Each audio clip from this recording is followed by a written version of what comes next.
As the 1980s Afghan war was roaring, the Soviets expected it to be a quick mission, but in secrecy, the mujahideen had received an almost mystical weapon from the CIA that would soon cause their downfall. The FIM-92 Stinger completely redefined man-portable air defense, turning low-altitude airspace into a lethal zone for covert, close-range ambushes. From GTA 5 to Battlefield 4 to James Bond License to Kill, this weapon is absolutely everywhere. However, most people don't understand just how lethal this was against the Soviet Hinds and how difficult it was to escape, so that's what you'll hear today. But I have to warn you before we get into it, what happened to those on the wrong end of a Stinger is incredibly difficult to forget. You see, by the time that first missile left its tube, the Mi-24 Hind had spent close to 7 years doing whatever it pleased over Afghanistan. The Soviets stormed in back in December 1979 expecting a swift job, and the Hind was the brute that made them believe it. People called it the flying tank, and that was for a very good reason. It carried a titanium tub around the cockpit, armor over the engines, and a chin cannon with rockets and bombs that could flatten the position in a single screaming pass. But the truly wicked part was that it could also haul a squad of troops in the back, so it was a gunship and a transport welded into one machine. For the fighters down in the dust, it was a nightmare with no reply. Their finest tool against it was the DSHK, a heavy machine gun that was excellent, but already ancient when their fathers carried it. So you could empty a whole belt into a Hind from below, then simply watch the rounds skip off the armor while it lined you up to die. Soviet pilots savaged caravans, strongholds, and supply trails with total impunity, because the men they hunted owned nothing that could reach back up. But then the Americans handed those same men a tube that flipped the entire war on its head. Now, the West had already tried to crack this riddle once, and it went badly. The first proper missiles that slipped to the rebels were Soviet-designed SA-7s, an early heat seeker that chased the warmth of an engine. On paper, it looked like the answer the Mujahideen had begged for, but in practice, it proved close to useless. The SA-7 was a crude thing that could only chase an engine from behind, so it caught a Hind after the gunship had already finished its pass and done its killing. Worse, it hunted raw heat alone, so a single flare popped off the back of a Hind would yank the missile clean off the target. The Soviets bolted baffles over the hot exhausts to smear the heat signature, added flares, and turned that missile into an expensive firework. A gunner might train for weeks, then watch his shot wander off after a decoy while the helicopter that just killed his friend cruised home untouched. So the Stinger had one job above all others, and it was to fix the exact flaw that made the SA-7 a joke. The FIM-92 Stinger was a different animal entirely. It was a shoulder tube of about 35 pounds that one man could lug up a mountain, raise, and fire without a crew or a vehicle or any support gear. And the clever heart of it was the seeker. Where the SA-7 used a cheap, warm eye that could only sniff out a tailpipe, the Stinger packed a cooled, far sharper sensor that fixed on the whole aircraft rather than just its exhaust. That cooling is the part that mattered. It let the missile lock onto a Hind head-on as the gunship bore straight down on you instead of waiting for it to fly past and show its hot rear end. So the man on the ground no longer had to survive the attack before he could shoot back, because now he could kill the thing as it came for him. And that same sharper eye was far tougher to fool. The cheap flare that had humbled the SA-7 no longer reliably saved the pilot, because the Stinger could pick the real machine out from a burning decoy better than anything the rebels had ever fired. The thing was genuinely quick and genuinely smart for its day. It screamed off the rail at over 1,500 miles an hour, more than twice the speed of sound, and it was fire and forget, so the shooter could duck back into the rocks the instant it left the tube. It reached out to nearly 5 miles and clawed up to around 11,000 feet. It even carried a friend or foe interrogator that pinged the target before giving a launch signal, which meant a panicking gunner was less likely to swat down one of his own, and the price tag made the whole affair almost insulting.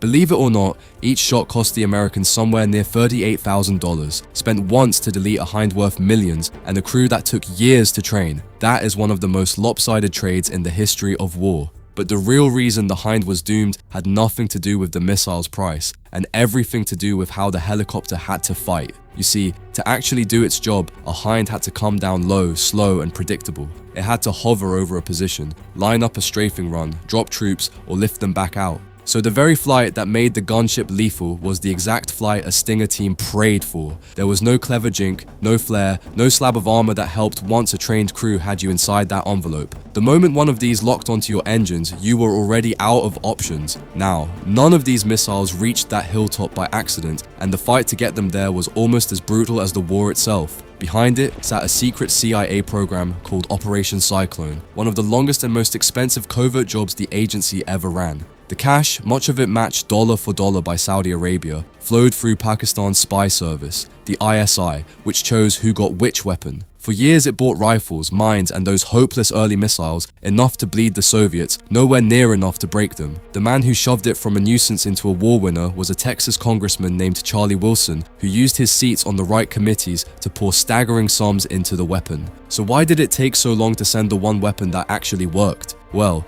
handing your finest shoulder-fired missile to a militia in the mountains is a genuinely frightening idea, and everyone in the room knew it. The Stinger was guarded technology. Give it away and you risk it being captured, copied, sold on, or one terrible day aimed at a passenger jet. That friend or foe system everyone loved carried codes that could be cracked the moment one fell into the wrong hands. The CIA itself blocked the transfer at first. The story goes it only broke loose when the idea was quietly walked around the agency. Every part of it was a colossal gamble, and it paid off on the very first morning the rebels pulled the trigger, the 25th of September 1986, near the airfield at Jalalabad. A fighter known as Engineer Ghaffar led roughly 35 men up onto a low hill about a mile from the runway. They settled into the scrub in a rough triangle, each crew within shouting distance of the next, because nobody knew which way the helicopters would appear. They set it up so that as 3 men fired, 2 more stood ready with fresh tubes for a quick reload. Then a flight of Mi-24 Hinds came droning in to land. The friend or foe signal chirped, confirming enemy machines in the zone, and when the lead helicopter sank to barely 200 meters, Ghaffar gave the order to fire.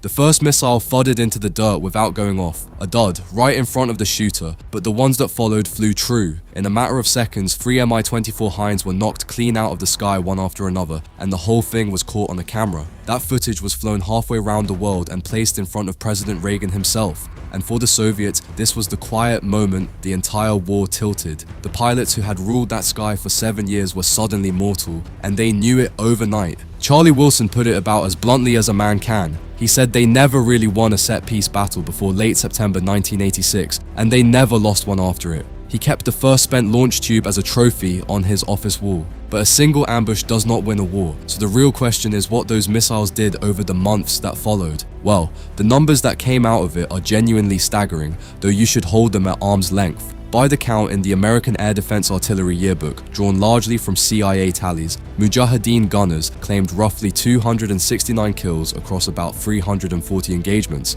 That works out to a hit rate near 79%, a figure Soviet sources have always disputed, so sit with that for a second. For most of the war, the rebels could barely scratch an aircraft, and now nearly 4 times out of 5 that they fired, something fell burning out of the sky. In the first month alone, they dropped 3 Hinds, and by the close of 1986, the Soviets had lost 23 aircraft to fire from the ground. Helicopters died exactly where they were most useful, low and slow over a target, lifting off or settling into land. And the Soviet high command was so rattled, they sent their own special forces hunting the weapon itself. The GRU, Soviet military intelligence, put a bounty on an intact Stinger and sent Spetsnaz teams crawling through the hills to grab one. Partly they wanted to pull it apart and learn how to beat it. Partly they wanted hard proof to wave at the world that the CIA was arming the rebels. So the most feared gunship of its generation had been reduced to running scared from men hiding in a bush with a tube on their shoulder. Now, the Soviets were never going to simply sit there and bleed. Within months, they were clawing for answers, and the first batch was the familiar one. Flares, beacons, and exhaust baffles went onto the helicopters to throw the missiles off, the same playbook that had killed the SA-7. But the Stinger's cooled, sharper eye shrugged those tricks off far more often,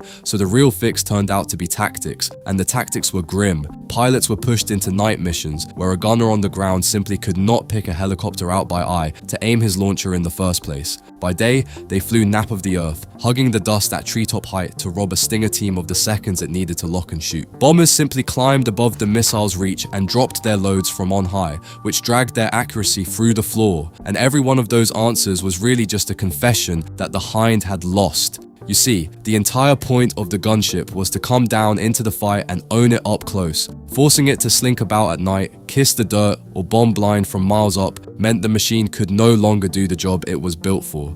Some historians argue the Soviets adapted well enough that the Stinger's edge dulled within a year, and that debate is a fair one. But the damage to those first months is not really in dispute because the Red Army had lost the freedom of its own sky. After the withdrawal, the United States found itself frantically trying to buy its own missiles back, offering serious money per launcher, terrified the leftovers would drift to terrorists or get smuggled off to Iran. They never clawed all of them home though. The exact traits that made the Stinger so deadly, cheap, portable, and simple made it a nightmare to ever fully account for once it was loose in the wild. Naturally, a weapon this iconic never stayed on the battlefield. It went straight into the culture, turning up in Rambo 3 where the hero fights beside the mujahideen and turns a shoulder missile on a Soviet gunship in the very years it was downing real Hinds, and in 1,000 shooters since, and it never actually retired.